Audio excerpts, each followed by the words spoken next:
Hai, masih bersama saya, Mr. Z Bicara. Tentu saja bicara tentang kebenaran berdasarkan fakta, data, dan realita. Kali ini kita coba ulik ya dari kesaksian Tengku Zaki ketika diminta menjadi saksi oleh Mbak Imbong dalam proses pemeriksaan saksi di persidangan gugatan cerai yang diajukan oleh Mbak Imbong kepada Paula Verhoeven. Ya, seperti kita ketahui bersama, Tengku Zaki adalah orang yang paling berperan dalam kehidupan rumah tangga Mbak Imbong dan Paula Verhoeven. Dan dia diminta untuk menjadi saksi. Ya, kalau kata pengacara, saksi fakta. Namun kita harus melihat bagaimana fakta yang sebenarnya dari kesaksian Tengku Zaki. Saya akan membacakan berita ini kepada Anda, lalu kita akan mengulasnya bersama-sama. Langsung ya, no edit, no skip. Dari Detik Hot. Dianggap tahu sesuatu, Tengku Zaki jadi saksi di sidang cerai Mbak Imbong. Jakarta, sidang perceraian Mbak Imbong dengan Paula Verhoeven kembali digelar di Pengadilan Agama Jakarta Selatan. Sidang cerai tersebut hari ini mengagendakan pembuktian. Dalam kesempatan ini, Mbak Imbong mengajak Tengku Zaki yang tak lain adalah sahabatnya sebagai salah satu saksi. Tengku Zaki mengutarakan alasannya mengapa mau menjadi saksi dalam sidang ini. Pertimbangannya akhirnya mau ya, menurut Mbak Im cuma saya yang tahu, jadi ya sudah mau. Gak ada pilihan ya sudah, saya bantu. Jelas Tengku Zaki yang ditemui di Pengadilan Agama Jakarta Selatan. Tengku Zaki mengatakan tidak ada persiapan khusus untuk hadir dalam kesempatan ini. Gak ada persiapan khusus, apa adanya aja, apa yang saya tahu saya sampaikan, gitu ya, ujar Tengku Zaki. Pengacara Mbak Imbong Fahmi Bamit menjelaskan Tengku Zaki dianggap tahu sesuatu, maka mau menjadi saksi dalam persidangan. Dengarkan baik-baik kalimat ini. Pengacara Mbak Imbong Fahmi Bamit menjelaskan Tengku Zaki dianggap tahu sesuatu, ya, maka mau menjadi saksi dalam persidangan ini. Saksinya banyak, jadi dari keluarga ada, dari aktor juga ada. Tengku Zaki, Anda mungkin kenal. Dia hadir, dia juga mengetahui suatu yang luar biasa. Dengar baik-baik ya, dengar baik-baik. Saya ulangi di sini. Saksinya banyak, jadi dari keluarga ada, dari aktor juga ada. Tengku Zaki, Anda mungkin kenal. Dia hadir, dia juga mengetahui sesuatu yang luar biasa. Beber Fahmi Bamit. Ini ya, mengetahui luar biasa. Dengarkan dulu. Untuk bukti tambahan, sampai saat ini pihak Mbak Imbong sudah menyerahkan 79. Bukti total ada 79. Ini 79 bukti yang kita ajukan. Terakhir bukti yang memberikan fakta tentang sesuatu yang akan terungkap di persidangan, terangnya. Sementara itu ada beberapa saksi ahli yang dihadirkan yang diperuntukkan untuk anak. Ahli masalah anak, psikolog. Jadi ahli psikolog ini nanti akan menjelaskan semuanya, ungkap Fahmi Bamit. Oke. Kita juga ada beberapa videonya tentang itu, namun kita perlu bahas terlebih dahulu ya. Tengku Yaki memang hadir dan kapasitasnya sebagai teman dekat dari Baim Wong yang dianggap tahu sesuatu yang luar biasa. Ini kata Fahmi Bahmid. Oke, saya akan menjelaskan terkait dengan kedatangan Tengku Yaki. Memang benar Tengku Yaki hadir dan masuk di dalam sidang, kemudian memberikan keterangan sebagai saksi. Namun Tengku Yaki berada di dalam ruangan sidang hanya kurang lebih 15 menit. Kata Tengku Yaki, dia hanya ditanya 2 pertanyaan. Gila nggak? Katanya saksi yang mengetahui sesuatu yang sangat luar biasa. Ditanya hanya 2 pertanyaan oleh majelis hakim. 15 menit. Setelah itu Tengku Yaki dipersilahkan keluar. Masuk akal nggak kira-kira ini teman-teman nih? Saksi yang mengetahui sesuatu yang sangat luar biasa ditanya hanya 2 pertanyaan. Dan waktunya hanya 15 menit. Mulai dari pembukaan, ketok palu, kemudian hanya 15 menit. Di dalam ruang sidang. Ini saksi yang mengetahui sesuatu yang luar biasa loh. Kok hanya 15 menit? Kok hanya 2 pertanyaan? Artinya adalah kesaksian Tengku Yaki tidak begitu relevan. Tidak begitu dibutuhkan oleh hakim. Kalau dibutuhkan itu akan bertanya banyak, bukan hanya 2 kalimat. Dan saya menebak bahwa pertanyaannya, nih ya, dengerin nih. Saudara saksi Tengku Yaki. Dijawab, iya Pak. Apakah saudara bersedia menjadi saksi? Iya Pak. Bersedia. 1 pertanyaan. Tapi itu belum pertanyaan inti. Ini pertanyaan intinya di sini. 1. Apakah saudara kenal dengan penggugat dan tergugat? Jawabannya, iya Pak, kenal. Kenalnya seperti apa? Dia sahabat saya. Oke, itu pertanyaan inti 1. Yang kedua, apakah saudara saksi ada kontribusi terhadap kehidupan dari keduanya tadi, antara Baim Wong dan Paula Verhoeven? Ya Pak, sayalah yang memperkenalkan keduanya hingga akhirnya mereka berdua menikah. Kemudian ditanya berikutnya, setelah menikah, saksi tahu nggak apa yang terjadi? Saya tidak tahu Pak. Saya hanya dikasih tahu oleh Baim Wong. Ya sudah, kalau begitu cukup ya.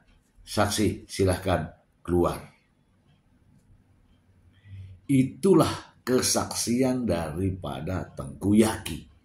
Jadi kalau dibandingkan dengan pernyataan sang pengacara tadi yang mengatakan bahwa Tengku Yaki dianggap mengetahui sesuatu yang sangat luar biasa sehingga dihadirkan dalam persidangan. Itu namanya gedabrus. Apalagi kalau menyebut bilang saksi fakta. Nanti akan saya jelaskan buat Anda semua.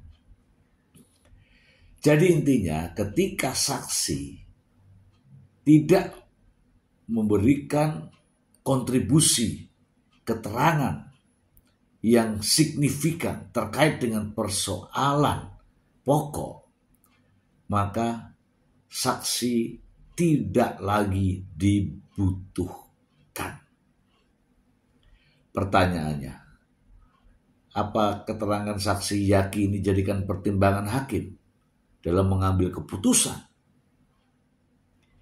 Tidak. Ya, tidak. Oke teman-teman, saya ingin mengajak mengapa Tengku Yaki diminta oleh Baim Wong menjadi saksi. Ya, kalau dalam bahasa hukum di Indonesia, saksi adalah orang yang mengetahui, melihat dan atau merasakan sesuatu atau kejadian atau peristiwa. Peristiwa apa? Tergantung. Oke. Mau pidana, mau masalah-masalah sosial, ya tergantung apa yang sedang dipermasalahkan. Ya. Mungkin Anda mendengar kemarin tentang pengacara Baim Wong yang selalu mengatakan saksi fakta. Ya kan? Saya akan bacakan macam-macam saksi yang ada di hukum di Indonesia. Macam-macam saksi dalam perkara pidana. Ini perkara pidana ya. Pengertian saksi dalam perkara pidana adalah saksi dalam suatu perkara pidana adalah individu yang memberikan keterangan guna kepentingan penyidikan, penuntutan, dan peradilan terkait suatu tindak pidana. Menurut pasal 1 angka 26 KUHP, saksi adalah orang yang dapat memberikan keterangan berdasarkan apa yang didengar, apa yang dilihat, atau dialami sendiri. Syarat-syarat untuk menjadi saksi dalam sebuah perkara adalah agar keterangan saksi dapat dianggap sah sebagai alat bukti, saksi harus memenuhi syarat sebagai berikut. Syarat formil: 1. Cakap hukum. 2. Tak ada hubungan darah lurus. Saksi tidak boleh memiliki hubungan darah lurus dengan pihak terkait. 3. Saksi bukan status suami istri. Saksi tidak boleh memiliki status suami atau istri meskipun sudah bercerai. 4. Sumpah sebelum memberikan keterangan. Saksi wajib mengucapkan sumpah sebelum memberikan keterangan. 5. Minimal 2 orang saksi. Setidaknya harus ada 2 orang saksi. 6. Keterangan disampaikan secara lisan. Saksi memberikan keterangan lisan di depan pengadilan. Syarat material: mengenai fakta yang dilihat, didengar, dialami sendiri, saksi harus memberikan keterangan berdasarkan apa yang dilihat, apa yang didengar, dan apa yang dia alami sendiri. 2. Keterangan bukan pendapat atau kesimpulan pribadi. Keterangan saksi harus berdasarkan fakta, bukan pendapat atau kesimpulan pribadi. Keterangan saksi ya, itu bukan menurut saya, bukan. Tapi yang saya dengar adalah gitu ya. 3. Tidak bertentangan dengan akal sehat. Keterangan saksi tidak boleh bertentangan dengan akal sehat. Maksudnya di sini orang faktanya itu menangis, mungkin dia pikir saya mendengar Pak tertawa, itu berarti tidak sesuai dengan akal sehat. Macam-macam saksi. Satu, saksi fakta. Ini yang selalu disebutkan oleh pengacara ya. Saksi fakta. Saksi fakta adalah saksi yang memberikan keterangan mengenai peristiwa pidana yang ia dengar, ia lihat, dan atau ia alami sendiri. Keterangan saksi fakta ini merupakan salah satu bukti, alat bukti dalam perkara pidana. Nah, itu ya, yang melihat langsung, mendengar langsung, atau dia mengalami sendiri. Saksi ahli.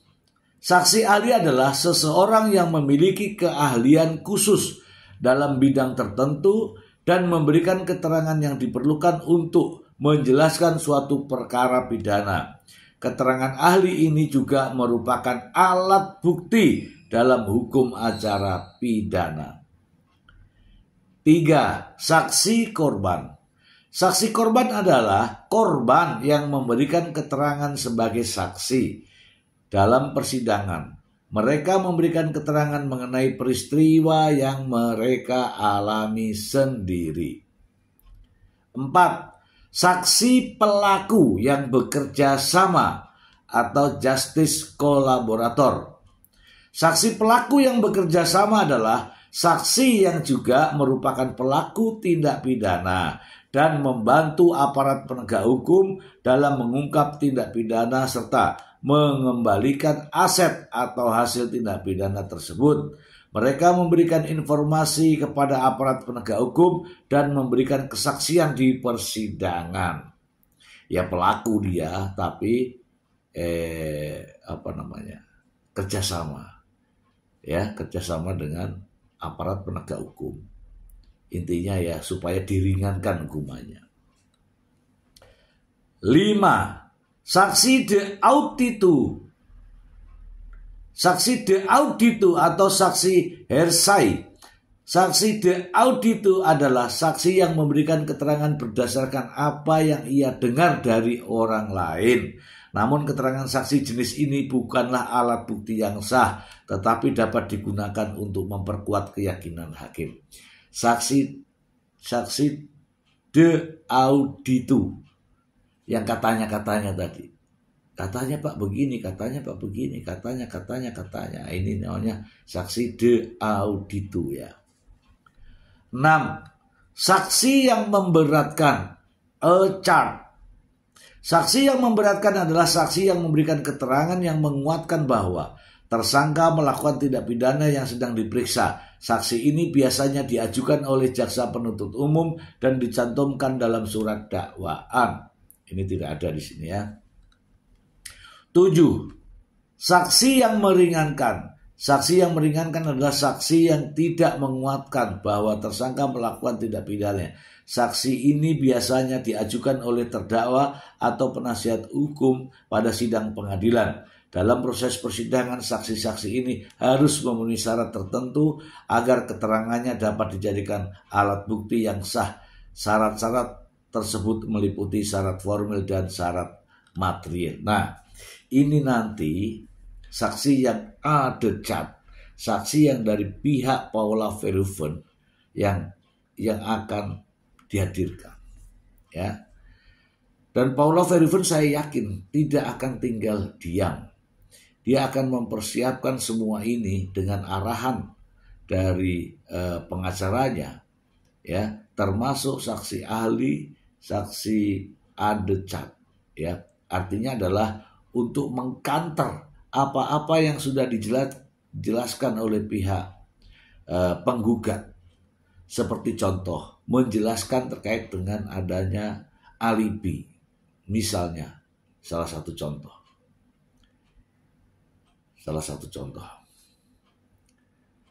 Kan tudingannya kan selingkuh ya. Kemudian kata pengacara, terjadi sesuatu yang sangat luar biasa di sebuah tempat yang sangat eksklusif. Oke. Salah satu contoh adalah berada di suatu tempat yang sangat eksklusif. Saya langsung saja yang paling krusial. Salah satu contoh adalah di kamar Paula. Di kamar Paula. Seseorang laki-laki masuk ke dalam kamar Paula. Dianggaplah itu sebagai sesuatu yang sangat luar biasa. Sementara ada saksi lain yang justru mengkanter hal tersebut. Contoh, seseorang karyawan disuruh beli lampu. Oke. Seseorang karyawan disuruh mengambil tangga. Oke. Seseorang karyawan disuruh membeli kabel. Oke. Dari sini, walaupun tidak cerita tentang apa yang terjadi di kamar, tapi bisa mengatakan bahwa seseorang yang ada di dalam kamar Paula Verhoeven adalah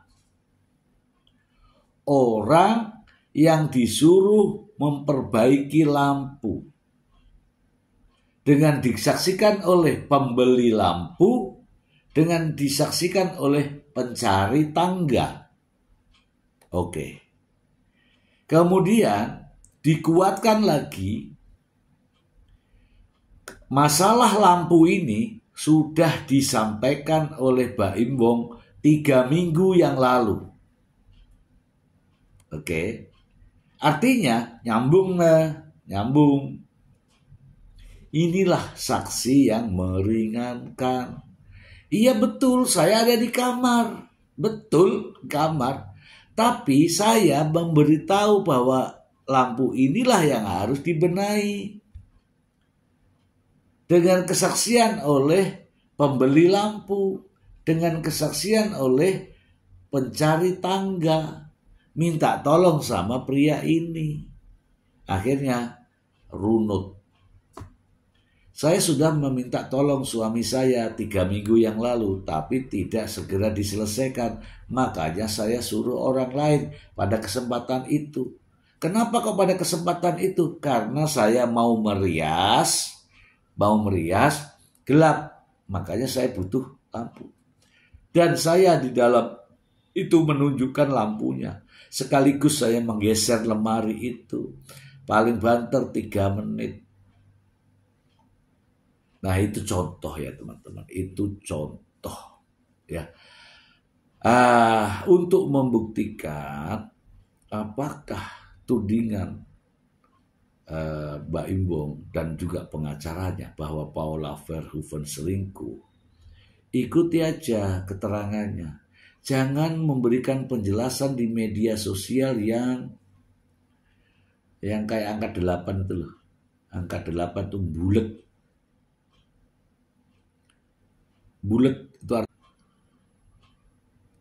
tempat eksekutif eksklusif itu di mana Pak? Di hotel atau di mana? Silakan tanyakan kepada itu sudah bulat ya, hiperbola. Ya, saya sudah mendengar penjelasan ini dari awal. Memang saya tidak terlalu ini ya. Udahlah nggak usah menggebu-gebu, yang enak aja bicaranya. Bilang aja ya tadi sudah ada saksi yang sudah diperiksa ya. Kita sudah hadirkan saksi ahli, saksi fakta. Ya semoga hakim bisa mengambil keputusan ya. Mengenai apa inti dari persoalan ini ya mudah-mudahan saja hakim akan mengambil keputusan yang terbaik. Demikian juga Baim Wong. Gak usah lah detail-detailan, gak usah.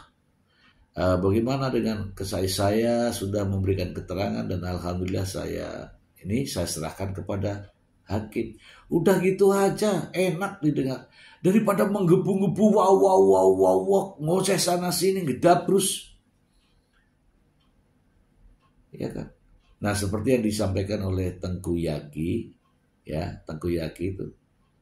Ditanya sama wartawan, bagaimana dengan perselingkuhan? Wah itu bukan urusan saya, itu masalah privat, ada orang lain lagi. Ya itu yang benar sudah.